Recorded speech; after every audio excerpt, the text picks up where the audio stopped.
अस्सलाम वालेकुम जी, क्या हाल ने? ठीक हो मेरे वीरो? ते अज गल करांगे थोड़ी जी। एक तुसी सोशल मीडिया ते एक वीडियो देखी होनी है जी, बहुत ज़्यादा वायरल हो रही है। डाकू आंदा वे किसी दुकान ते शॉप ते उसनूं लुੱਟਦਾ वे, उसनूं नाल दी नाल चपेड़ा भी मारदा वे, नाल उस तों पैसे भी लै लैंदा, हर चीज़ लैण दी कोशिश करदा वे। सोशल मीडिया ते बहुत ज़्यादा वीडियो वायरल हो रही है। ते उस दे विच अज गल करांगे एक बेटी दा किरदार की हुंदा वालदैन दी जिंदगी दे अंदर, जां बेटे की जिंदगी के अंदर वालदैन की अहमियत होंगी, उसके वालद की या वालदा की अहमियत होंगी है।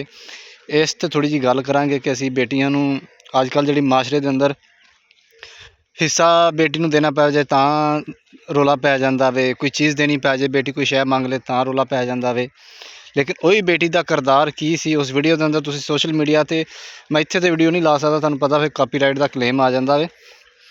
तो तुसीं वो वीडियो देखी होनी आ, हर बंदे ने वेख ली होनी है कि जी सोशल मीडिया पर वायरल हो रही है। एक डाकू ने हर सारा समान लैंदा वे, तो बाद चों बच्ची उसनूं पता नहीं की कहती है, जो भी उसने आख्या वे, तो फौरन ही डाकू उसके पैसे पूसे हर चीज़ उसनूं वापसी दिंदा वे, तो नाल उसनूं गले भी ला लैंदा वे। इस मौजूद ते थोड़ी गल करांगे, तो तुहाडे नाल थोड़ी गुजारिश है कि मेरे चैनल नूं लाजमी सबसक्राइब करो, लाइक करो वीडियो नूं, इस ते कमेंट कर दिया करो, तो घंटी का बटन जरूर दबा दिया करो ताकि जी भी मेरी नवी वीडियो हो तुहाडे तक ईजीली पहुँच जाया करें। मैं खुद भी वीडियो देखी है, ठीक है, पूरी वीडियो, यानी कि वीडियो तो हर कोई बना रहा ना, हुण तो हर यूट्यूबर की कोशिश है कि यार उस वीडियो बनाई जाए, एक वायरल चीज़ आ रही है ना, एक वायरल कंटेंट होंदा, तो उससे हर कोई कोशिश करता है कि यार वीडियो बनाई जाए, उस दे उत्ते फिर अच्छे व्यू होंदे ने, अच्छा वाच टाइम मिल जाता वे, तो अर्निंग अच्छी आ जाती है, यह हिसाब होंदा, सारे देख रहे हैं। मैं 2-3 दिन पहला वीडियो देखी है,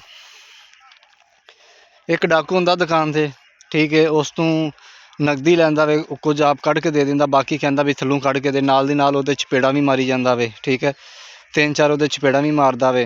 वो डर जांदा, जिहड़ी भी चीज़ होंदी कढ़ के दे दिंदा, उसनूं डर हुंदा यार मेरी बच्ची नूं नुकसान ना पहुँचावे, जिहड़ी शै मंगदा कढ़ के दिंदा जांदा।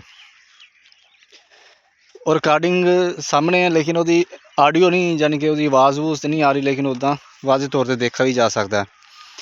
तो बच्ची एक ना लोलीपॉप जो अजकल ना बच्चे जोड़े आम इस्तेमाल करते हैं, 5 रुपए का 10 रुपए का आंदा वे, वो मूँह च लोलीपॉप उन्हें मूँह च पाया होंदा, ठीक है, वो कढ़ के ना वो सामने जो चोर होंदा, डाकू उन्होंने लुट्टन वास्ते आया होंदा, जो उसके बाप ना बदतमीजी भी कर रहा, उस मार भी रहा, तो साड़ा वो हर चीज़ लुट भी ली दुकान की, उन्हें पैसे भी लै ले, जिन्नी भी नकदी सी सारी लै भी ली, उसके बावजूद उन्हें चपेड़ा भी मार रहा वे, उसने हाथापाई भी कर रहा वे, ज्यादती भी उसने कर रहा।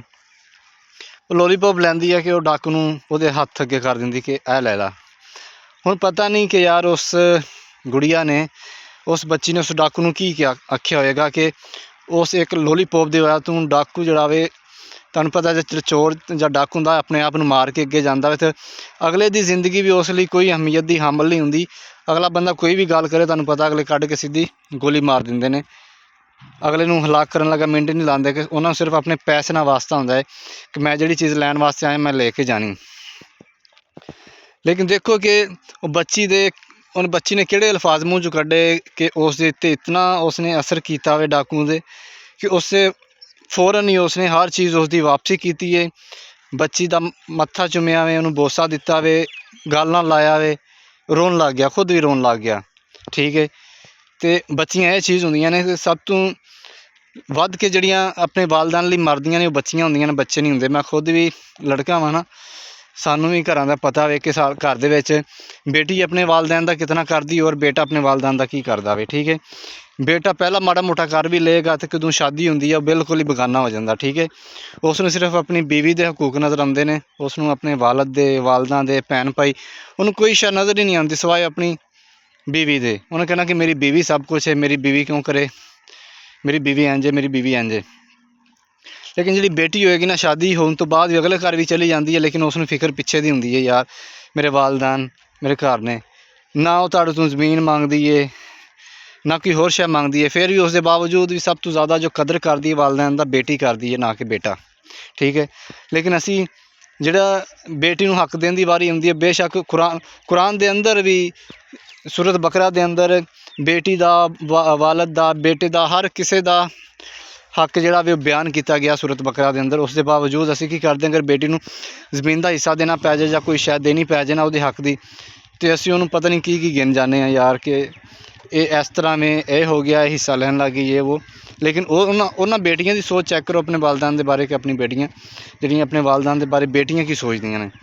ਦੇਖ ਲਓ ਉਸਨੇ ਗਲਤ ਕਰ ਰਿਹਾ ਸੀ, ਉਸ ਨੂੰ ਮਾਰ ਰਿਹਾ ਸੀ, ਪੈਸੇ ਲੁੱਟ ਰਿਹਾ ਸੀ, ਤੇ ਉਸਨੇ ਕੁਝ ਬੋਲਿਆ ਕਿ ਯਾਰ ਆਪ ਡਾਕੂ ਨੂੰ ਪਤਾ ਨਹੀਂ, ਇਹ ਜਿਨ੍ਹਾਂ ਨੇ ਵੀਡੀਓ ਸੁਣੀ ਹੈ, ਕਿਉਂਕਿ ਮੈਂ ਜਿਹੜੀ ਦੇਖੀ ਉਸ ਦੇ ਅੰਦਰ ਆਡੀਓ ਦੇ ਵਿੱਚ ਕੋਈ ਆਵਾਜ਼ ਨਹੀਂ ਆ ਰਹੀ, ਠੀਕ ਹੈ, ਮੈਂ 2-3 ਦਿਨ ਪਹਿਲਾਂ ਦੇਖੀ।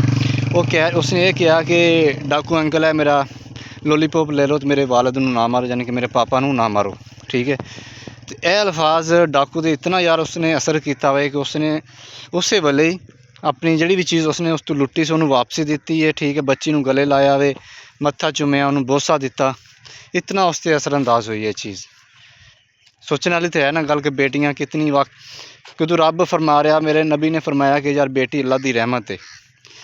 ਉਹ ਖੁਸ਼ ਨਸੀਬ ਹੁੰਦੇ ਨੇ ਕਿ ਜਿਨ੍ਹਾਂ ਦੀ ਪਹਿਲੀ ਔਲਾਦ ਬੇਟੀ ਹੁੰਦੀ ਆ। ਅਤੇ ਕੁਛ ਵਾਹਿਆਤ ਅਤੇ ਹੁੰਦੇ ਨੇ ਜਿਹੜੇ ਗੁਨਾਹਗਾਰ ਕਿਸਮ ਦੇ ਬੰਦੇ, ਅਤੇ ਉਹਨਾਂ ਨੂੰ ਕੀ ਕਹਿ ਸਕਦੇ, ਜਿਹੜੀ ਵੀ ਬੇਟੀ ਦੀ ਵਲਾਦਤ ਹੁੰਦੀ ਆ ਅਤੇ ਉਸ ਦੇ ਉੱਤੇ ਉਹਨਾਂ ਨੂੰ ਖੁਸ਼ੀ ਮਨਾਉਣ ਦੀ ਬਜਾਏ ਤੇ ਘਰ ਦੇ ਵਿੱਚ ਯਾਨੀ ਕਿ ਆਪਣੀ ਬੀਵੀ ਨਾਲ ਬਦਸਲੂਕੀ ਕਰਨ ਲੱਗ ਜਾਂਦੇ ਨੇ, ਉਸ ਨੂੰ ਧਮਕੀਆਂ ਲਾਉਣ ਲੱਗ ਜਾਂਦੇ ਨੇ ਕਿ ਤੂੰ ਯਾਰ ਬੇਟੀ ਜੰਮ ਦਿੱਤੀ, ਕੁੜੀ ਜੰਮ ਦਿੱਤੀ, ਇਹ ਵੋ। ਜਾਂ ਉਹਨਾਂ ਦੀਆਂ ਸੱਸਾਂ ਜਿਹੜੀਆਂ ਹੁੰਦੀਆਂ ਉਹ ਉਸ ਨਾਲ ਗਲਤ ਰਵੱਈਆ ਅਖਤਿਆਰ ਕਰਨ ਲੱਗ ਜਾਂਦੀਆਂ, ਤੂੰ ਮੁੰਡਾ ਨਹੀਂ ਜੰਮਿਆ ਜੀ ਕੁੜੀ ਜੰਮੀ ਹੈ, ਤੂੰ ਮੁੰਡਾ ਨਹੀਂ ਦਿੱਤਾ ਜੀ ਕੁੜੀ ਦੇ ਦਿੱਤੀ। ਇਸ ਤਰ੍ਹਾਂ ਦੇ ਬੜੇ ਵਾਕਿਆਤ ਹੁੰਦੇ ਨੇ। ਇੱਕ ਖੁਦ ਵਾਕਿਆ ਨਾ ਮੇਰੇ ਫੈਮਿਲੀ ਦੇ ਅੰਦਰ ਹੋਇਆ, ਮੇਰੇ ਰਿਸ਼ਤੇਦਾਰਾਂ ਦੇ ਵਿੱਚ, ਕਿ ਉਸ ਦੇ ਘਰੇ ਬੇਟੀ ਹੋਈ। ਉਹ ਪਹਿਲਾਂ ਅਲਟਰਾਸਾਊਂਡ ਵਗੈਰਾ ਕਰਾਉਂਦੇ ਰਹੇ ਜੀ, ਬੇਟਾ ਹੋਵੇ ਬੇਟਾ ਹੋਵੇ। ਅਲਟਰਾਸਾਊਂਡ 'ਚ ਵੀ ਪਤਾ ਚੱਲ ਗਿਆ ਜੀ ਬੇਟੀ ਹੈ, ਕਿਉਂਕਿ ਬੇਟੀ ਹੋਈ ਹੈ, ਠੀਕ ਹੈ।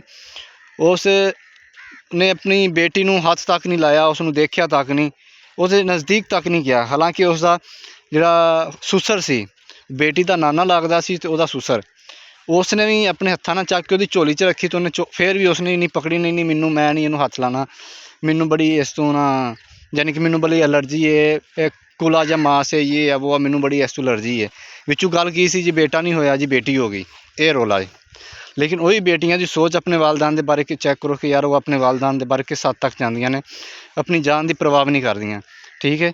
ਉਹੀ ਹੁਣ ਅਗਰ ਉਸ ਜਗ੍ਹਾ 'ਤੇ ਬੇਟਾ ਹੁੰਦਾ, ਸ਼ਾਇਦ ਉਹ ਇਸ ਤਰ੍ਹਾਂ ਦਾ ਨਾ ਕਰ ਸਕਦਾ, ਡਰ ਜਾਂਦਾ ਕਿ ਯਾਰ ਕਹਿੰਦੇ ਮੈਂ ਕੁਛ ਬੋਲਿਆ ਤਾਂ ਮੈਨੂੰ ਨਾ ਮਾਰਨ ਲੱਗ ਜਾਏ। ਲੇਕਿਨ ਬੇਟੀ ਨੂੰ ਤਾਂ ਇਹ ਸੀ ਨਾ ਕਿ ਮੈਂ ਕੁਝ ਬੋਲਾਂਗੀ ਮੈਨੂੰ ਵੀ ਮਾਰੇਗਾ। ਲੇਕਿਨ ਉਸ ਦੇ ਬਾਵਜੂਦ ਉਹਨੇ ਕਿਹਾ, ਯਾਰ ਮੇਰੇ ਡਾਕੂ ਅੰਕਲ ਮੇਰੇ ਵਾਲਦ ਨੂੰ ਨਾ ਮਾਰੋ, ਇਹ ਮੇਰਾ ਲੋਲੀਪੋਪ ਲੈ ਲਓ ਅਤੇ ਮੇਰੇ ਵਾਲਦ ਨੂੰ ਛੱਡ ਦਿਓ। ਅਤੇ ਦੇਖਿਆ ਜਾਵੇ ਤਾਂ ਯਾਰ ਬਹੁਤ ਜ਼ਿਆਦਾ ਸਬਕ ਅਮੋਜ਼ ਇੱਕ ਵੀਡੀਓ ਹੋਵੇ। ਅਗਰ ਬੰਦੇ ਦੇ ਅੰਦਰ ਥੋੜ੍ਹਾ ਅਹਿਸਾਸ ਹੋਵੇ ਤਾਂ ਬੰਦਾ ਹਰ ਚੀਜ਼ ਸਮਝ ਜਾਂਦਾ ਵੇ। ਅੱਜ ਦੀ ਵੀਡੀਓ ਲਈ ਇੰਨਾ, ਇਨਸ਼ਾਅੱਲਾ ਦੁਬਾਰਾ ਮਿਲਾਂਗੇ।